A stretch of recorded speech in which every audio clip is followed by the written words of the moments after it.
So, nervous system, as you can imagine right here, is a pretty much so it's a first of all it's a sterile site. Okay, that's the different thing that records here. I had to use another one. Don't. It's. I'm not gonna. This thing is not. This thing is far from ideal. Trust me.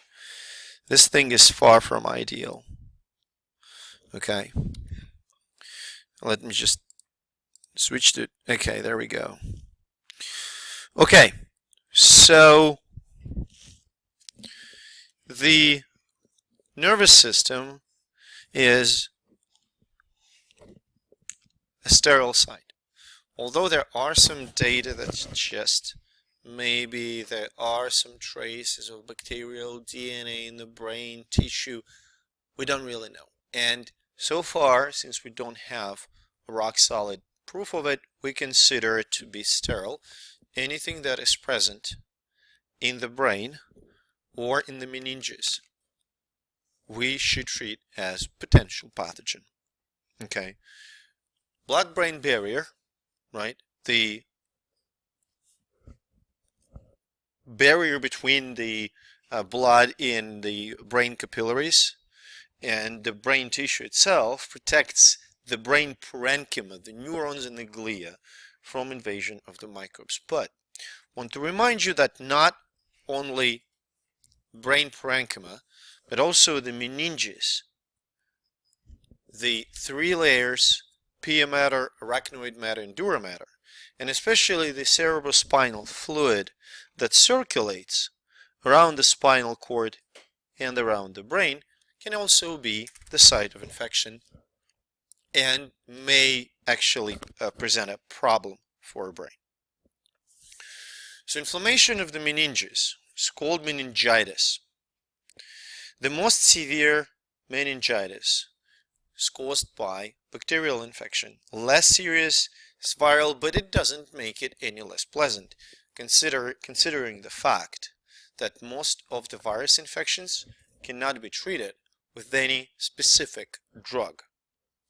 Symptoms of meningitis are fairly common and include headache, stiff neck, that's a very characteristic symptom of meningitis, pretty high fever, and presence of white blood cells in the cerebrospinal fluid, which makes perfect sense because inflammation of the meninges that actually enclose cerebrospinal fluid would definitely attract white blood cells, and you're going to find them in the CSF.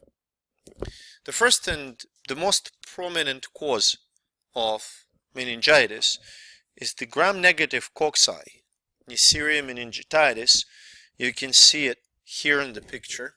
It is also known as meningococcus, or meningococcal infection. It frequently causes epidemics of meningitis. So, for example, our school district, we received the letter, the notification from the school district this year, mentioning that if we do not vaccinate or show that vaccine is up to date, the meningococcal vaccine is up to date, the kids will not be allowed to school after a certain date. Of course, you know, we did the vaccination like 5 days before the expiration date because it was all booked. Okay.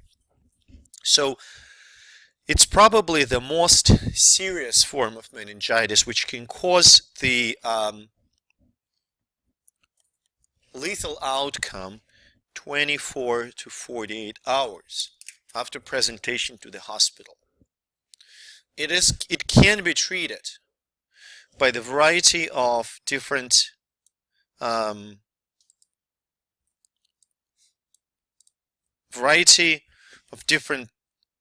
antimicrobials, okay, but much easier approach to this infection is vaccination. Okay, and meningococcal vaccine is available, and as far as I know, is a part of a mandatory vaccination schedule. Neisseria is the fastidious bacteria. So it can be grown on the special Thermomartin media, which contains tellurite, or on the chocolate agar.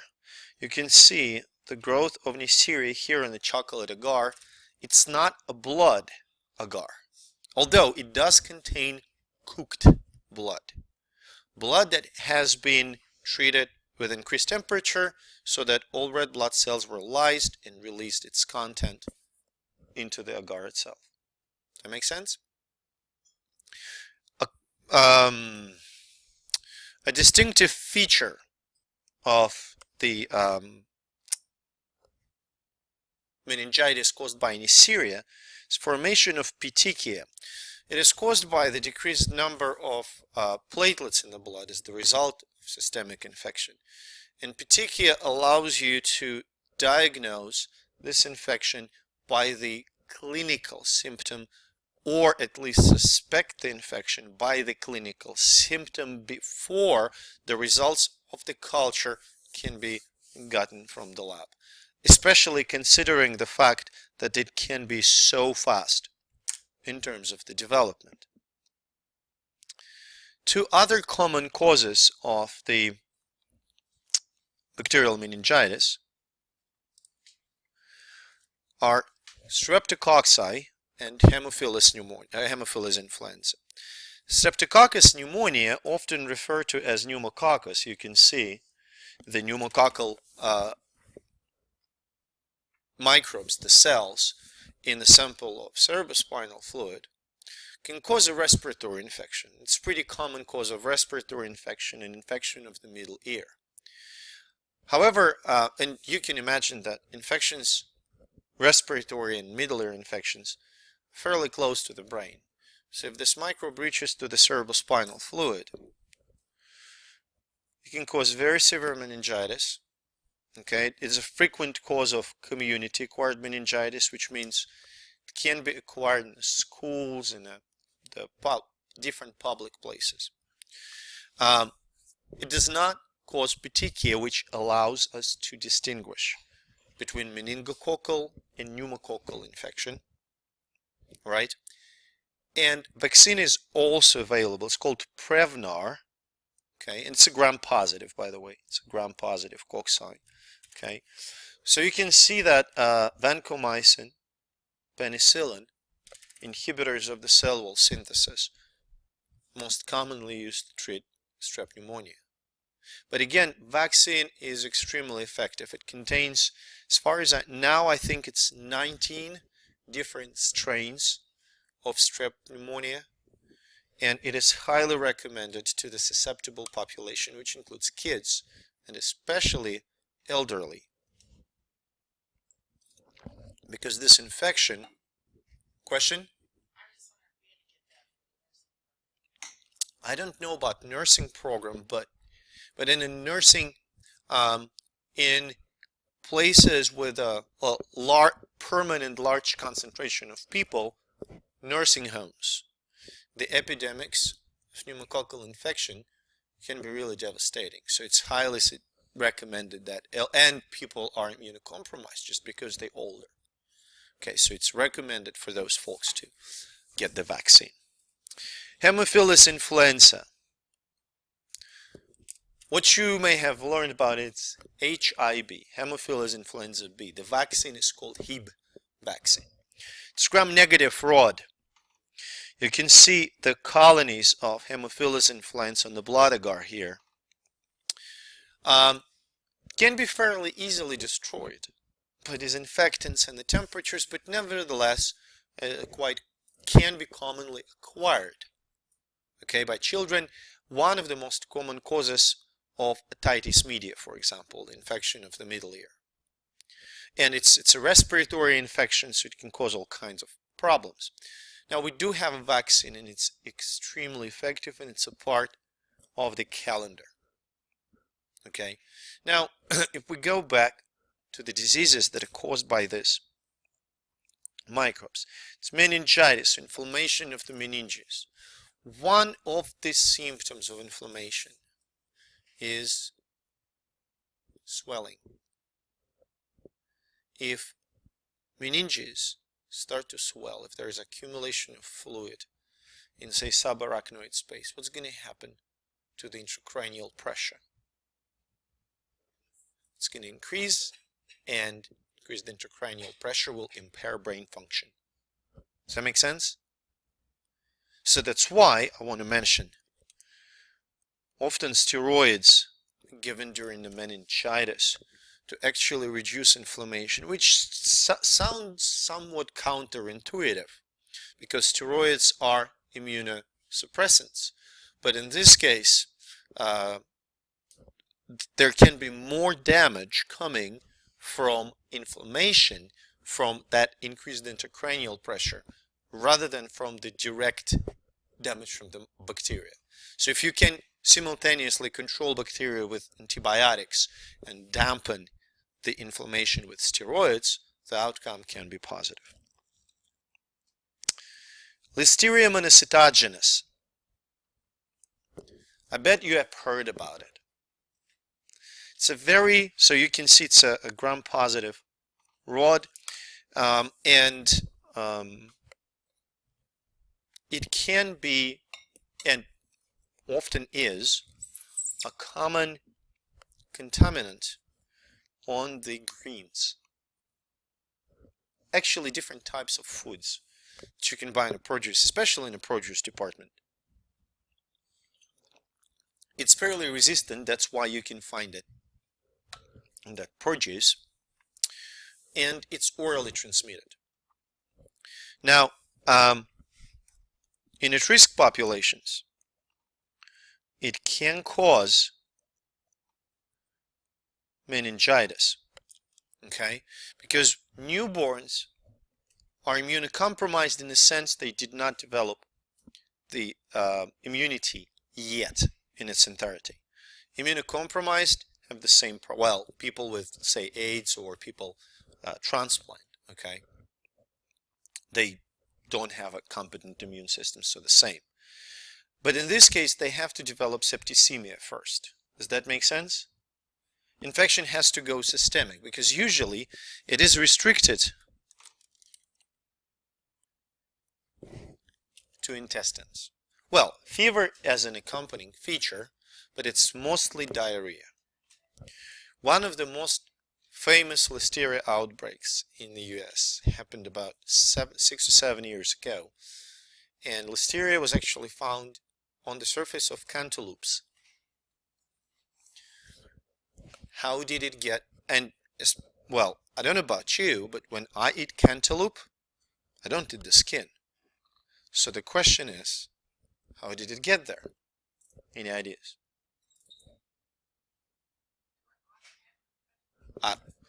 They were washing it. People were washing it. But how well do you wash the cantaloupe? You don't scrub it, right? So Listeria stayed there. People cut it. It gets in a knife, gets in the flesh, you eat it. There were quite several cases. I think several people died. The infection was pretty big deal at the time. Okay. Now the fungal infection. It looks really gross here. So you can see the skin manifestations of Cryptococcus. But Cryptococcus, when it becomes a systemic infection, causes the chronic form of meningitis, which most frequently affects AIDS patients. In fact, if you would look at the frequency of fungal infections in people with immunodeficiency caused by HIV infection, it is extremely high. Cryptococcus, pneumocystis, coccidioides, histoplasmosis. I know we didn't talk about like 3 out of 4 yet, but different fungal pathogens, they establish themselves either via the skin transmission or respiratory transmission when people inhale spores. Does that make sense so far? And when, well, if or when they become systemic, they may cause all kinds of symptoms. Cryptococcus is associated with meningitis in this case. Okay? It is a capsule bearing microorganism, which makes it particularly resistant to phagocytosis. Okay, and it is a zoonotic transmission. Any types of birds droppings. Of course, I'm not talking about the house birds because they're usually clear, but if you go to like a roof or an attic of a big building, quite frequently there are pigeons that just, build nests there, and droppings are everywhere, and they get aerosolized. People get them inhaled, and actually depends on the dose. If you are a healthy person, but you inhale a heck of a load, enormous amount of spores, then you might as well just develop the cryptococcal meningitis. Okay, it can be treated with antifungal. That's the sort of convenience of fungal infections, so that they can be treated. We have quite effective, although toxic, antifungal. Another fungal infection that causes the meningitis is Coccidioides immitis. You can see the arthrospores right here. Okay, and they're going to be chipped off and just released. It can be found abundantly in the southwestern United States. It looks like people there actually select a pretty lousy place to live. Think about this plague, Coccidioides, hantavirus infections. So it starts again with a pulmonary infection, and this is going to be the sort of overarching story as we talk about fungal infections. You will see that a lot of systemic mycosis start with a respiratory transmission. A lot of them are actually acquired from the environment, not from person, but from the environment. Now, when it becomes a systemic, then manifestations may range from meningitis to inflammation of the bone, to osteomyelitis. As with any other infection, some people are more prone to fungal diseases than others. And diagnosis in this case should be done the growth, clinical symptoms, and treatment, fluconazole. But think about this. When you have a patient who, say, immunocompromised, from California, is a hiker, so often goes outside in the wild, and has certain types of symptoms, you can, just when you think about HIV/AIDS patients, you have to think about fungal and parasitic and protozoan infections, because those are more opportunistic than primary infections. Does that make sense? Now, viral meningitis, often called aseptic. Okay, so those are most common causes of viral meningitis, and the first is Enterovirus. This name shouldn't trick you. When first enteroviruses were discovered, actually first were poliovirus and its relatives. And it turned out that first enteroviruses, why they were called entero? Because they were transmitted by the enteric route, and sometimes more frequent than none, caused digestive problems like diarrhea. Does that make sense? Does that make sense? So the name was based entirely on the transmission route. Later, other enteroviruses were discovered that were mostly transmitted via respiratory route. You may have heard it's Enterovirus D68, I think there was recently an outbreak, something like that. I don't remember the exact name. It was an outbreak of enterovirus, which was respiratory transmitted, all around the United States. There were several hundred cases. Some of them led to flaccid paralysis, similar to polio. But it's still called, now traditionally called enterovirus. Okay? So it's now, this name does not necessarily reflect the type of transmission. Now, these viruses can become systemic and can lead to the development of meningitis, as well as Coxsackie virus, which has multiple profound effects. Echovirus, don't actually echo, ECHO, stands for, I remember what O stands for. It stands for orphan. So it's an orphan virus. It was called orphan because they couldn't put it anywhere, in any group. It didn't belong to anything. Arboviruses. So arbo in this case stands for, okay, arthropod-borne, which means transmitted by mosquitoes and ticks. Make sense? Do you know of any virus that is transmitted by mosquitoes and ticks? Huh? Do you know any virus that is transmitted by mosquitoes or ticks? Well, tell me. Huh? West Nile, that's arbo. Huh? It's a bacterial. It's not going to be arbovirus, but it's going to be arthropod-borne. Zika. Huh? Zika. Dengue, yellow fever. Now you can see that those viruses are quite different. They called arbo again, just because they're out of transmission. Does that make sense? So there's a lot of different tricks about this.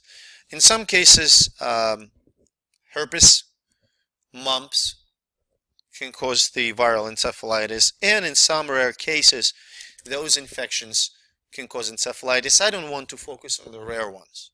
You may find maybe several clinical cases a year. Okay. Now, these children are mostly susceptible because of the immune system that hasn't matured yet. Okay. You can see most of it is caused by enteroviruses, some herpes viruses, flavi and arena.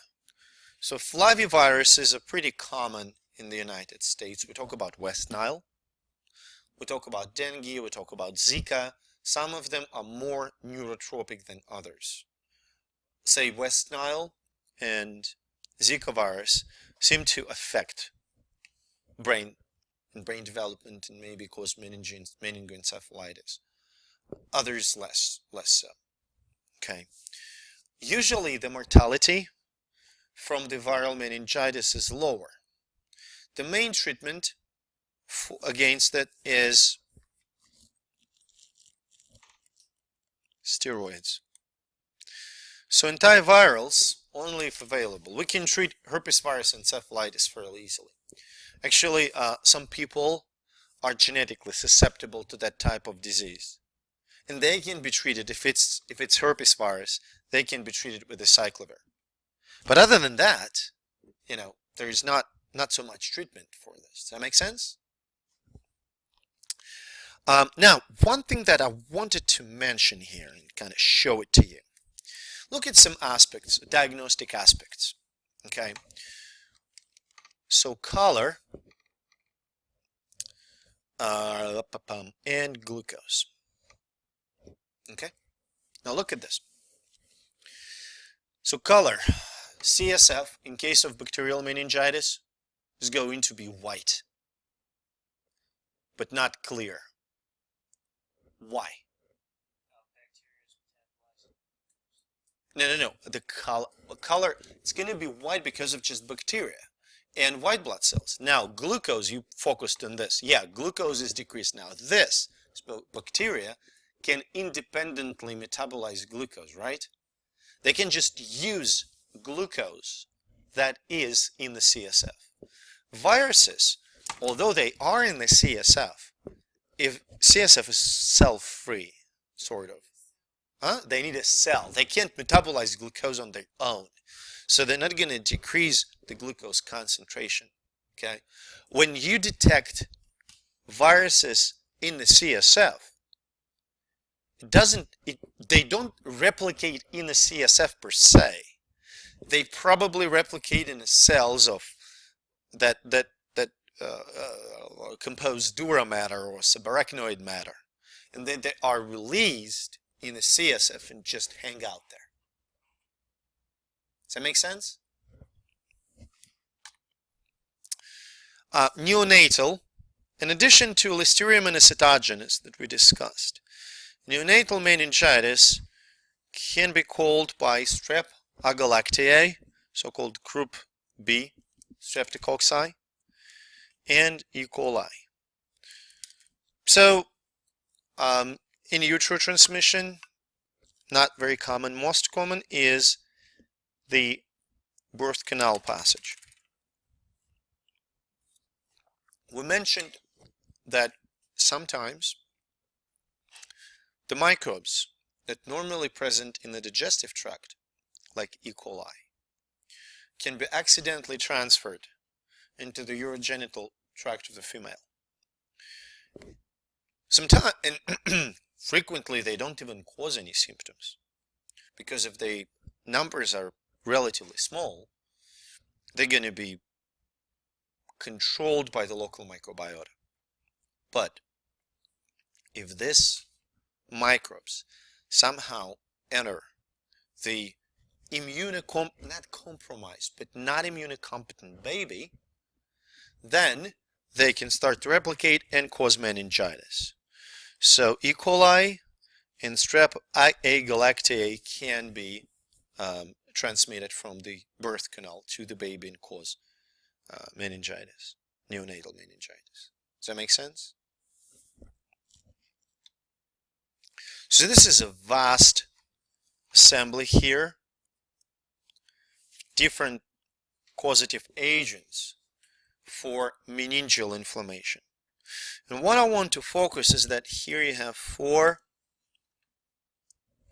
microbial diseases, but the bacterial diseases. For 3 of them, you have vaccine. Okay? Sorry. Fungal diseases, viral diseases. So no vaccine here. You can see. Sorry. No vaccine here. Okay? And again, I want, I have questions, what you have to know. So focus on, well, the name, obviously. You have to know the names. What they are, okay? Fungi, bacteria, virus. Gram-positive, gram-negative for bacteria. Okay? Transmission, prevention, treatment, features. That's what you have to really focus on. Don't try to convince me that, I don't know, Listeria Meningitis is the sexually transmitted disease, okay? Listeria gonorrhea is, meningitis is not. Does that make sense? I will not ask you, what would you preferably treat Listeria with, tetracycline or vancomycin? No. But I may ask you, here's the list of drugs: antibacterial, antifungal, antiviral, steroids. What would you treat the infection with? And then based on your knowledge, you throw away steroids right away because you're not treating infection, you're treating symptoms. Infection, if it's bacteria, you pick antibacterial. Does that make sense? Okay. Let's continue. Meningoencephalitis. You screwed up, pretty much. Both meninges and brain is involved. Usually, in case of meningoencephalitis, it means that disease spread from meninges to the brain. 2 very common causes of meningoencephalitis are amoebic protozoa, Naegleria fowleri and Acanthamoeba castellani. Well, generally like a genus of acanthamoeba. So Neigleria, pretty much both of them are non-communicable infectious diseases. Does that make sense? So if you have a patient with either of those infections, the likelihood that this patient will transmit the infection to somebody else is non-existent. The infection is pretty much restricted to the poor fella. Now, Neigleria fowleri is the brain-eating amoeba that gained some popularity in a press due to the 5, 6, 7 cases every year that happen in the southern states mostly. You can see amoeba here, okay, and it is normally a soil-dwelling amoeba that from the soil enters the warm waters, ponds, large water reservoirs, and trust me, there are plenty of those in Louisiana, and they are warm. In the summer, when you dive into that lake, pretty much the first association that came to my mind when I did that, it's like diving in a pea. It's so warm. It's unpleasantly warm during the day. And mostly it affects kids. Why? When kids play in the water, they, talk at the same time and laugh and snort. And they snort water up their nose. Amoeba can get through the cribriform plate of the ethmoid bone in the roof of the nose right here into the olfactory bulb, the beginning of olfactory nerve. Does that make sense? It's pretty much brain already. And it migrates towards the brain, and the only food that it has on its way is the brain tissue itself. Essentially, it eats its way through the brain like this. You see the lesions in the brain tissue here. So this disease is characterized by the extremely severe symptoms: confusion, severe headaches, very high fever. Often it's a motor, the patient has motor problems, movement problems, because of, it depends on which part of the brain is affected. It's fairly hard to diagnose because it's fairly infrequent, and it's fairly hard to treat. Treatment usually involve amphotericin B, okay? It's when it says it's ineffective because it usually is applied later when it's too late to limit the spread, but there were successful cases of treating the primary amoebic meningoencephalitis. So it's called BAM. Another microbe, the acanthamoeba, invades through the different mucous surfaces like eye or your genital epithelium, and causes the formation of granulomas, which means you have accumulation of inflammatory cells which can be actually encapsulated in the connective tissue around it. So it looks like a tumor, but it's not a tumor. It can be seen on the MRI as the assembly of multiple granulomas in the brain. Obviously, granulomas in the brain will severely affect the brain function. Okay. Treatment involves various types of anti-protozoan drugs like amphotericin B or ketoconazole. But sometimes, and it's more chronic infection. It's not as fast as primary amoebic meningoencephalitis. You see the difference? Primary hits fast and is very hard to treat. Granulomatous amoebic meningoencephalitis is slower. This is my favorite. Those are viruses that cause a number of encephalitic problems. Now, in order to give them proper due, They also cause meningitis.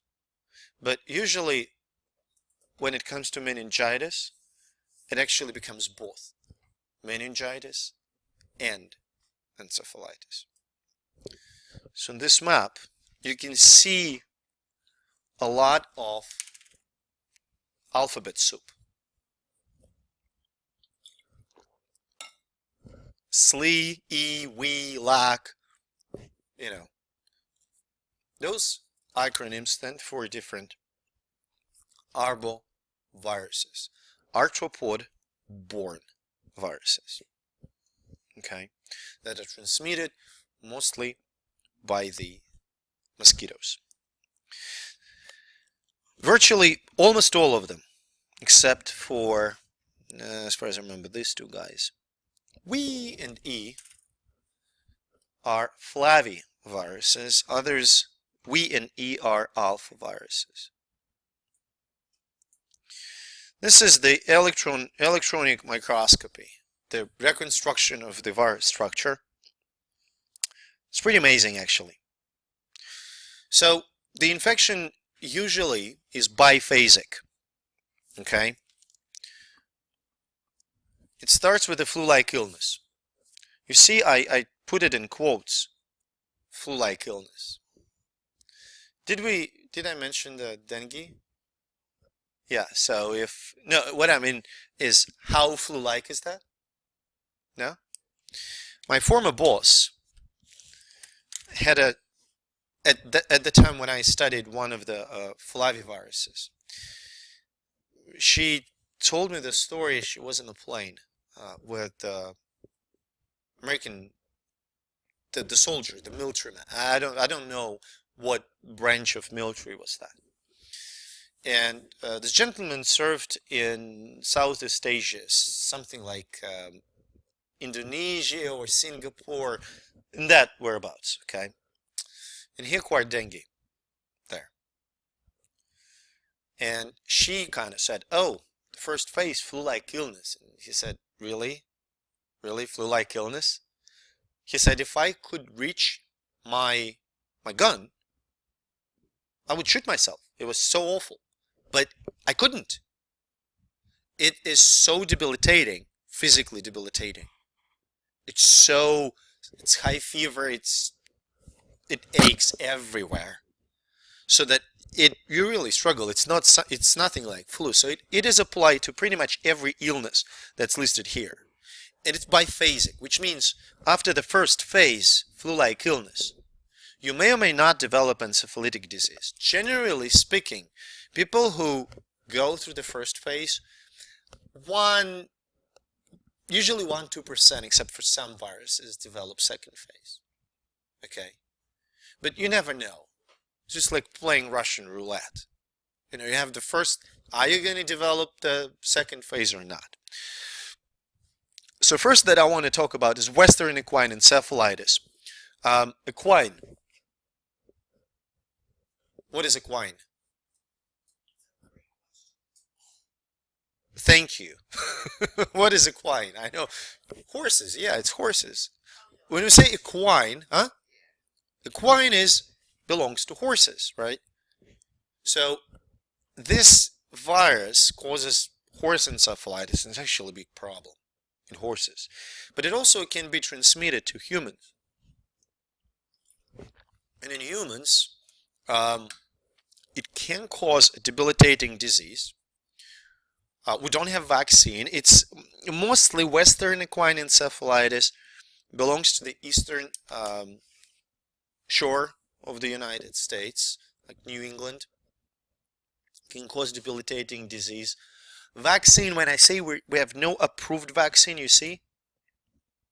Approved? What does that mean? It means that people that work with that pathogen, the Western equine encephalitis, there is actually a vaccine and they receive it. But it's exclusively for researchers. So it's not extremely effective, and it has a lot of side effects. Like it's painful, you can develop fever and blah, blah, blah. Okay? So it's not for, and you can get it only at the United States Army Medical Research Institute, Fort Detrick, Maryland, U.S. Sam Reed. at which I cannot work because I'm not a citizen. It was sort of a dream job, but Eastern equine encephalitis. You can see the total number of diseases. I think just total, yeah. In what, 46 years of observations, 47, whatever you count. Doesn't, okay. So it's not a lot, but it's a really, really bad disease, okay? Fatality rate, if it develops, is very high. And you can see that it's transmitted by mosquitoes as well as this guy. So both equine encephalitis are transmitted by mosquitoes. Another one that I didn't put here is called Venezuelan Encephalitis.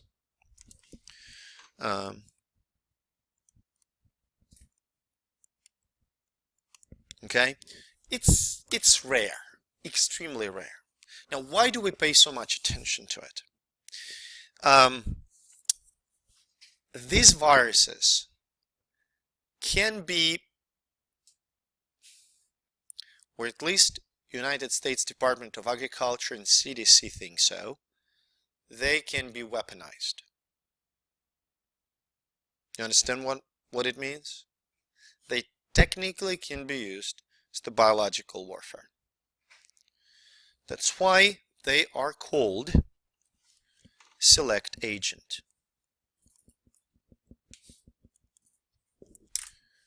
That means if you work with that virus, not only you have to have a special form of biocontainment, so you have to wear a protective suit and you have to have a filtration unit, but you also have to account for every sample of the virus. Make sense so far? By the way, remember we talked about Coccidioides immitis just a few slides ago? This one, okay? It's fairly easily spread respiratory. So biocontainment is important when you work with that. But what it means is, if you have a patient with Coccidioides immitis, you just have to wear protective equipment. But you don't have to report what happens to the samples of that fungi. With this guy, you have to report each and every sample. And what is the sample then? Well, if I have a vial with the virus, it's a select agent. If I infect cells and then collect them, it becomes a select agent. And when my former bosses were leaving Louisiana State University Health Science Center to go to Pittsburgh, they had to relocate all select agents. And they had enormous number of organs from different mice, like thousands of samples. And right before they were about to relocate, United States Department of Agriculture, I always mix CDC or USDA, one of them, decided that even organs of infected animals will be considered a select agent. Now imagine, they were going through the records and, scrupulously checking for every vial of the virus, and they were almost done. And then in one signature, like 2 freezers worth of samples became select agent that did not have any catalog numbers. You have to have them, but they didn't because they weren't before. The reaction was, oh, screw that. They just emptied those boxes with samples into the autoclave boxes and just autoclaved them all. They lost a lot of samples, but it was just not possible to run them, catalog them all and trace them back. So it kind of shows you. Actually, it turns out that in biggest labs that work with select agents, they have special people that take care of like managing the facility itself. So researchers don't have to think, autoclaving, emptying boxes. They have dedicated crew for that, which is great. By the way, by not complying, for not complying to the requirements, it's a felony. Federal felony that is punished by time in prison. I'm not kidding. Like, you spend several years for not tracing all your select agents. Presumably you sell them to terrorists, which I cannot think of any sane terrorist that would buy it. California encephalitis, it's a Bunya virus, okay? Negative strand RNA, zoonosis, transmitted by mosquitoes. And St. Louis encephalitis, that's the flavivirus, most common cause of viral encephalitis in the United States. Also mosquito transmitted. Midwest and the South are at risk, okay? And what is interesting, for most of those viruses, the reservoir, okay, what is called amplifying host here, the birds. So from birds it goes to humans. Now what can trigger that transmission? If, for example, number of birds decreases, then mosquitoes start to feed on humans. Does that make sense? So it's actually interesting to see how these diseases. Now West Nile. It's a brilliant story. West Nile wasn't in the United States until 1999. And you can see the number of West Nile cases in different states, okay? I don't really know why here it's so abundant. I can understand Texas, I can understand Louisiana and Mississippi because there are a lot of mosquitoes. Okay, I can only attribute this to the fact that those are the poorest states in the US, and they don't really implement the rigorous mosquito control program. Now the story of West Nile is very interesting. Apparently the virus arrived to the United States in mosquitoes that in turn lived in the tires, like car tires. Those tires were shipped from Southeast Asia to US for recycling. So you have a vector that arrives to the US. And it arrives to the port of New York, and mosquitoes escape. It's a colicine mosquitoes. Okay, mosquito escapes, and this virus feels pretty comfortable in the birds. They have it set somewhere. Now, it's a zoonosis, okay? Birds. And the first birds, like, have you been to New York? No? No? Well, there are not a lot of birds there, to be honest. Most of the buildings. Huge number of people, but not so many birds. There's a place in New York, though, where there are a lot of birds. Zoo. So birds in the Bronx Zoo started to die. Nobody could understand why, but eventually the veterinarian, the Bronx Zoo, actually put things together and identified and kind of suggested, and it was confirmed that it was a West Nile virus. What you have to understand, virus didn't just appear in the US. It was known. I mean, it's common in other parts. West Nile, come on, it's from Africa, right? It's common in other parts of the world. But it's finally in the US. And apparently it started to spread to other birds. When I say there are no birds in New York, obviously it's not entirely true. There are some. So it started to spread to other birds. Wild birds. Okay? The summer of 1999 was extremely hot. And here's the city of New York. It's hot. And some people in New York and surrounding areas have pools in the backyard. And pool has to do what? What it has, when you have a pool, huh? Well, in order to filter it, what do you have to do with water? You have to circulate it, right? If it's just standing water, you can have whatever filter you want. You have to circulate. And you have to spend a hefty amount of money on the electricity for circulation. And, on the other hand, you have a house with AC that also takes a hefty amount of money to pay for electricity.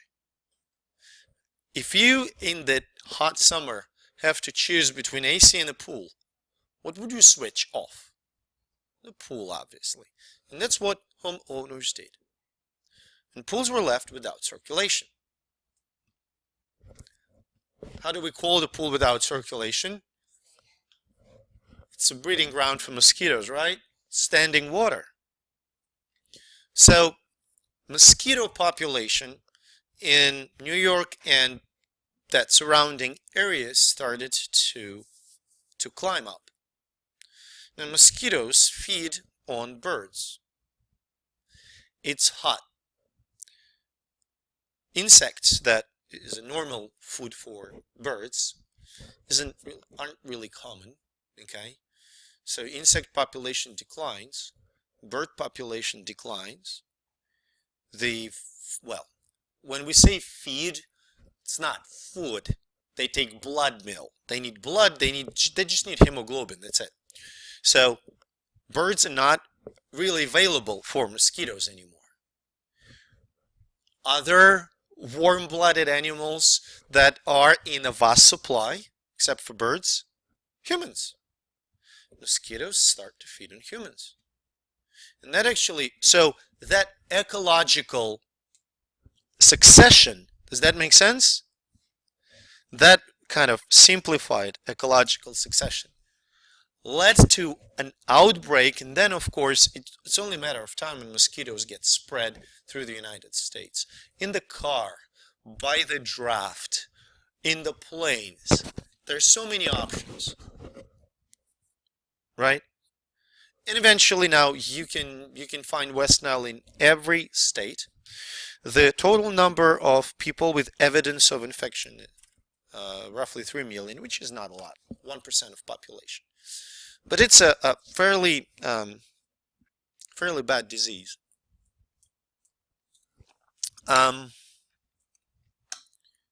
It's a biphasic. First phase, it's flu-like, quote-unquote, flu-like illness. Second phase is meningitis and encephalitis, usually encephalitis the most. The main treatment for second phase is not surprisingly actually, steroids. That's the first treatment to reduce inflammation and reduce encephalitic symptoms. Because other than that, organism, in most cases, will get rid of this disease by itself. This disease can have long-term neurological sequelae. Vaccines. Well, let me cross it out. For West Nile,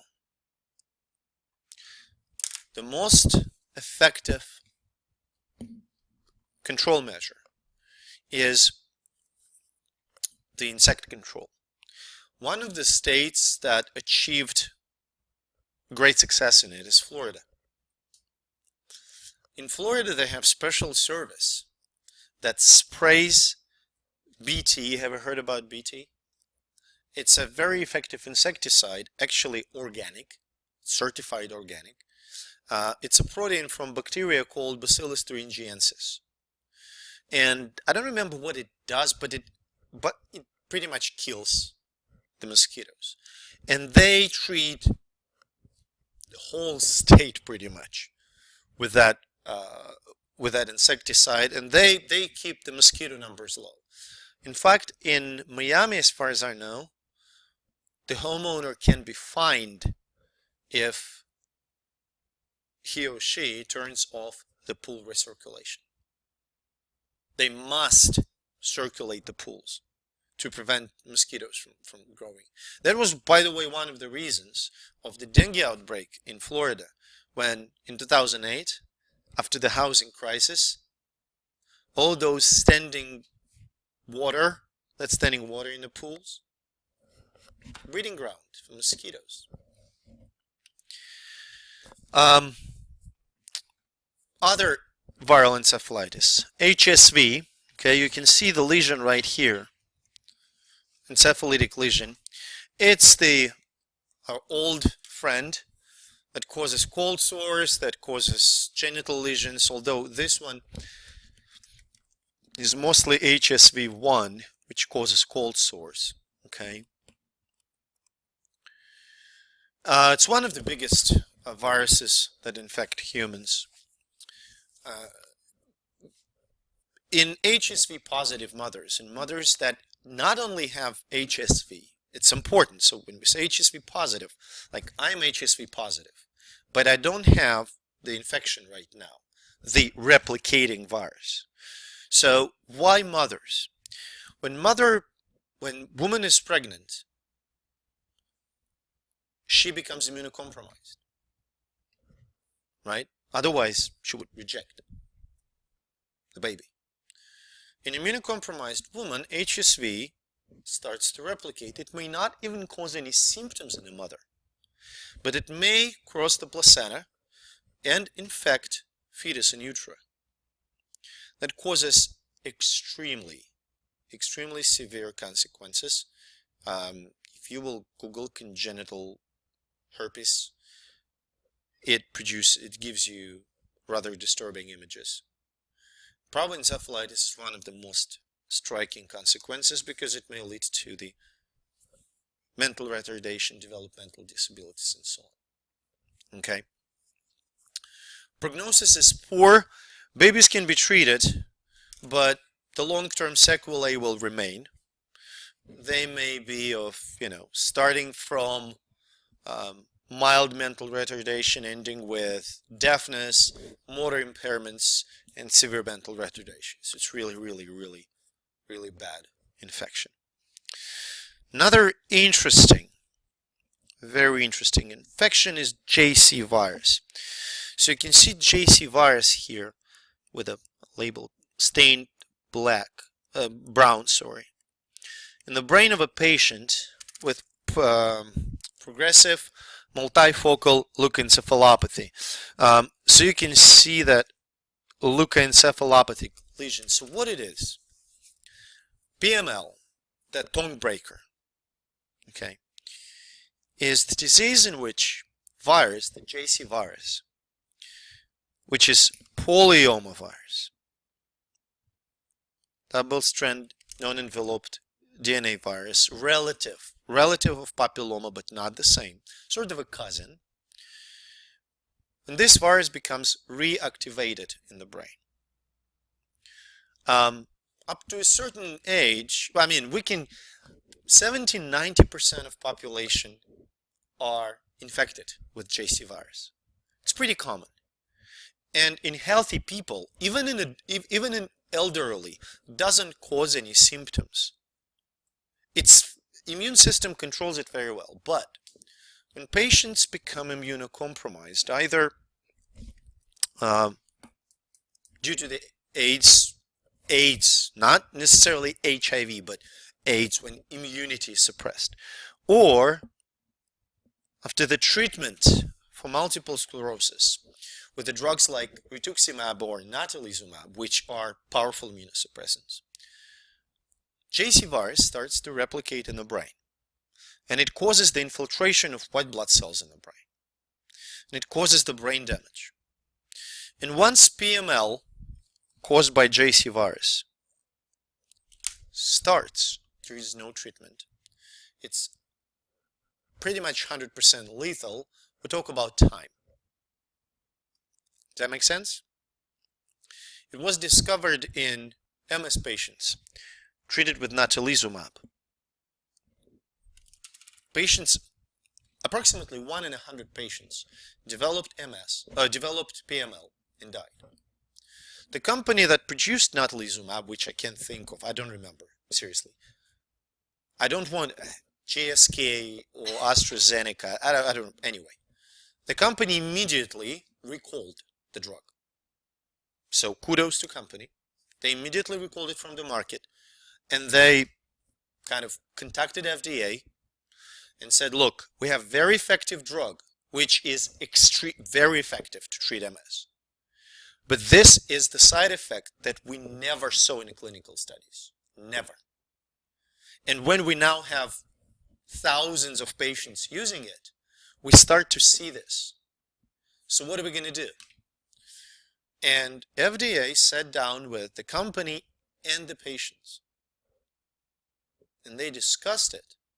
They decided to put the drug back on the market, saying that it can cause the condition known as PML, which is usually fatal. So it's sort of up to you. You may decide not to go after that drug, okay? And you will not develop PML. Or you may go after that drug. It will slow down your MS very much so. But as a consequence, you may develop the fatal disease. Does that make sense? Just wanted, this is a great example of how the decision-making works. That it doesn't necessarily, puts the big black cross on the drug. So it's not necessarily no. Does that make sense? Okay.